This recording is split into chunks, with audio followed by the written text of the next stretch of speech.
దేవుడు ప్రవక్తల్ని ఎన్నుకున్నాడు. కూర్చో బాబు, స్టైల్ బాబు కూర్చో. ఏప్రిల్కి రాసిన పత్రిక 1వ అధ్యాయం 1వ వచనం చదువుదాం ఒకసారి. ఏప్రిల్కి రాసిన పత్రిక 1వ అధ్యాయం 1వ వచనం.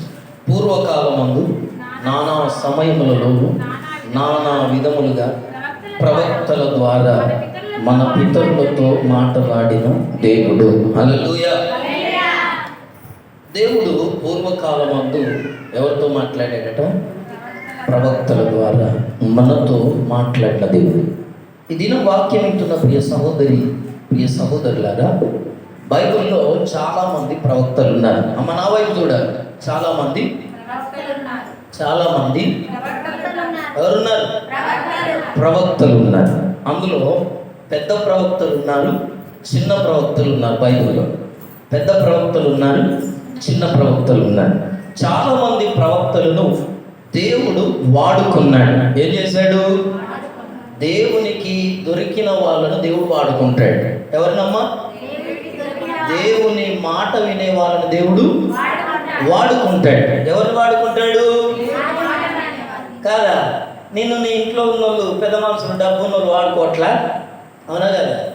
నిజమేనా కాదా నేను మాట్లాడేది? నీ ఇంటి మీద పెత్తనం చేస్తూ నిన్ను వాడుకోవట్లా? దేవునికి ఒక వ్యక్తి లోబడితే దేవుడు ఆ వ్యక్తిని వాడుకుంటాడు.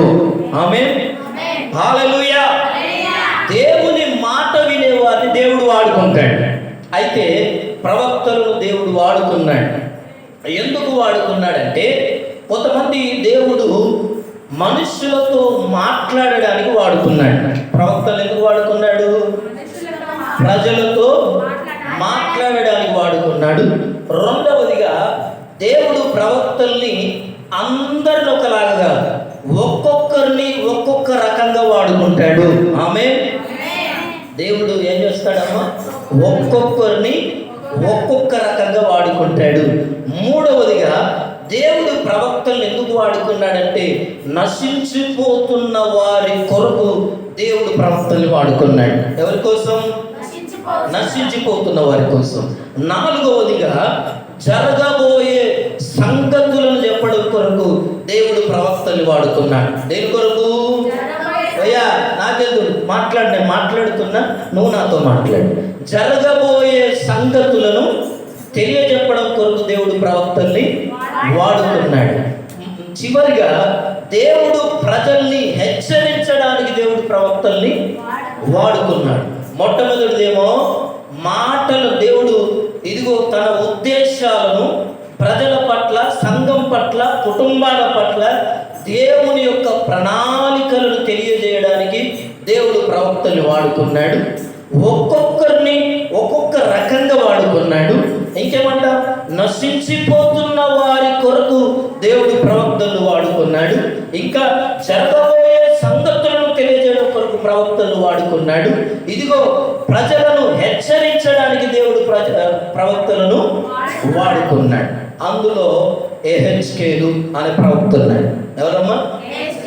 ఏం పేరు? ఆయన పేరు యెహెజ్కేలు. ఈ యెహెజ్కేలు ప్రవక్తను దేవుడు చాలా బహుబలంగా వాడుకున్నాడని బైబిల్ చెప్తున్నాను. ఈరోజు అందుకోసమే యెహెజ్కేలు గ్రంథం 37వ అధ్యాయం 1 నుంచి కొన్ని వచనాలు మనం చదువుకుందాం. యెహోవా హస్తము నా మీదికి వచ్చెను, నేను ఆత్మవశుడనై ఉండగా యెహోవా నన్ను తోడుకొని పోయి. హల్లెలూయా, హల్లెలూయా. చూసారా?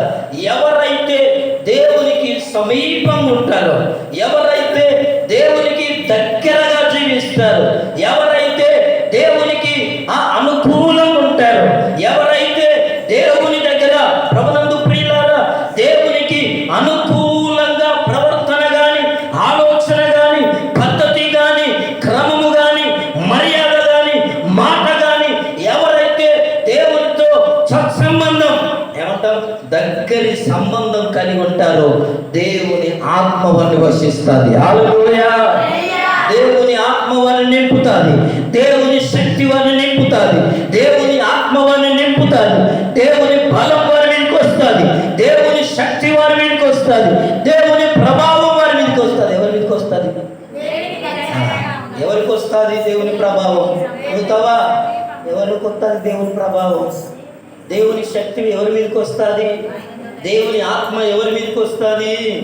దేవుని మాట వినడానికి, దేవునితో మాట్లాడడానికి ఇష్టపడే వారికి, దేవునితో సహవాసం చేయడానికి ఇష్టపడే వారి మీదకి దేవుని ఆత్మ వస్తుంది. హల్లెలూయా!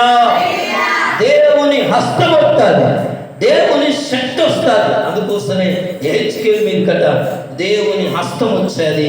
నేను ఏమయ్యాను? దేవుని హస్తం రాగానే ఆత్మవశుడయ్యాను. దేవుని హస్తం వచ్చిన వారి మీదకి దేవుని ఆత్మ వశంలోకి వెళ్తారు. దేవుని ఆత్మతో నింపబడిన వారు లోక విషయాలు ఆలోచన చేయరు, గొడవల గురించి ఆలోచన చేయరు, ఇరుకుల గురించి ఆలోచన చేయరు, ఇబ్బందుల గురించి ఆలోచన చేయరు. దేవుని మనస్సు కలిగిన వారు, దేవుని ఆత్మతో నింపబడిన వారు కుటుంబంలో ఉన్న శాపాలను ఎదుర్కొంటారు, ఒంట్లో ఉన్న రోగాలను ఎదుర్కొంటారు.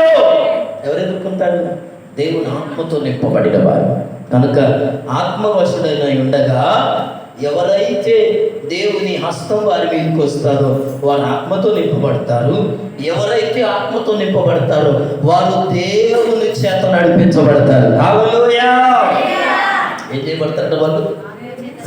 చూడండి, యెహోవా ఆత్మ, యెహోవా నన్ను తోడుకొని పోయి దేవుడు తీసుకెళ్తాడు, దేవుడు నడిపిస్తాడు. ఎవరు నడిపిస్తాడు? దేవుడు. ఎవరు నడిపిస్తాడమ్మా?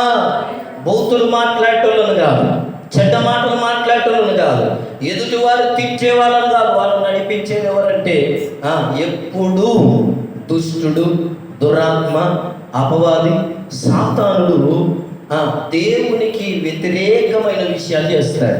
వింటున్నారా? ఎవరు చేస్తారు?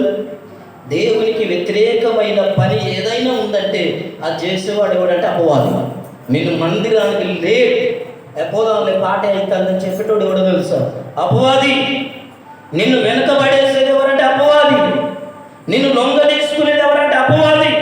ప్రార్థన చేద్దామని ప్రేరేపణ దేవుడు ఇస్తున్నా, ఇప్పుడు వద్దులే, రేపు చేద్దాం, మధ్యాహ్నం చేద్దాంలే, సాయంత్రం చేద్దాంలే అనే ఆలోచన కలిగిస్తున్నట్టు అపవాది.